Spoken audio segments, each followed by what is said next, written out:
In 1966, on a lonely hillside in Brazil, two men were found lying side by side.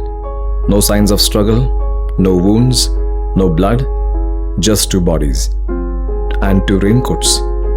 And two lead masks placed carefully besides them. Masks designed to cover the eyes, masks made of metal, masks with no explanation. And there was a note found next to their bodies. It contained one of the strangest instructions ever discovered in a real police investigation. Tonight, we're going into the mystery Brazil still cannot explain. This is the lead mask case. The story begins on August 20, 1966 in Niterói, Rio de Janeiro. A young boy was climbing Vintém Hill, flying a kite, when he noticed something lying on the grass. At first, he thought it was mannequins. The bodies looked staged, clean, composed, untouched by violence. He runs to get help and the police arrive. What they find is something investigators still talk about today. Two men wearing formal suits, both wearing identical raincoats, both lying side by side as if resting, and next to them the objects that give the case its name. Two strange homemade masks cut roughly into the shape of eye shields. Why would two grown men hike up a hill just to die wearing masks that block out all light? The answer should be simple, but it isn't. Police searched their pockets. No weapons, no food, no signs of robbery, just a bottle of water, two wet towels, a small amount of cash, and one notebook containing the messages that changed everything. The note read 16:30, that is 4:30 p.m. Be at the agreed place. 18:30, that is 6:30 p.m. Ingest capsules. After effect, protect metals. Await signal. Ingest capsules? Protect metals? Await signal? What does that even mean? And more importantly, what were they waiting for? The bodies were identified as Manoel Pereira da Cruz and Miguel José Viana, two electronics technicians from a town 200 kilometers away. Both were respected, quiet, and intelligent men. And both were involved in something most people didn't know about. A small group of scientific spiritualists, a community obsessed with the idea of contacting higher beings, not through rituals or religion, but through electronics and energy experiments. They believed the right frequency, the right voltage, the right protective equipment could allow humans to make contact with entities from beyond. Friends later confirmed the men had built lead masks before for these experiments. On August 17th, 3 days before their bodies were found, the two men told their families they were traveling to buy electronic supplies. But all their families noticed the same thing. Both men seemed anxious, tense, as if carrying a secret they weren't ready to explain. Instead of buying equipments, they bought two raincoats, a bottle of water, and supposedly the capsules mentioned in the note.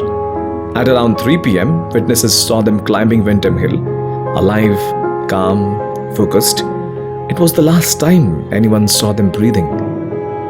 When their bodies were found, there were no injuries, no bullet wounds, no stab wounds, not even signs of struggle. Their organs, however, were never properly tested for toxic substances because by the time the autopsy was done, the bodies had already begun to decompose.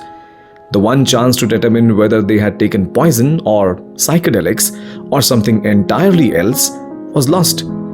So the official cause of death? Unknown. And here's where the mystery turns from strange to disturbing. There are multiple theories around what really happened and what were they into. So, theory 1 says, a ritualistic contact attempt. Their group believed intense light could accompany a spiritual encounter. The lead masks were supposed to protect their eyes. The capsules may be hallucinogens, maybe poison. If this was just a ritual, why was there no circle or no symbols or no equipment?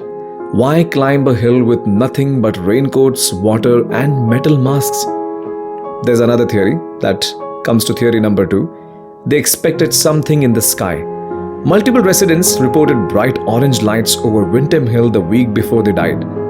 Some say the men believed they were receiving messages from the beings of pure energy.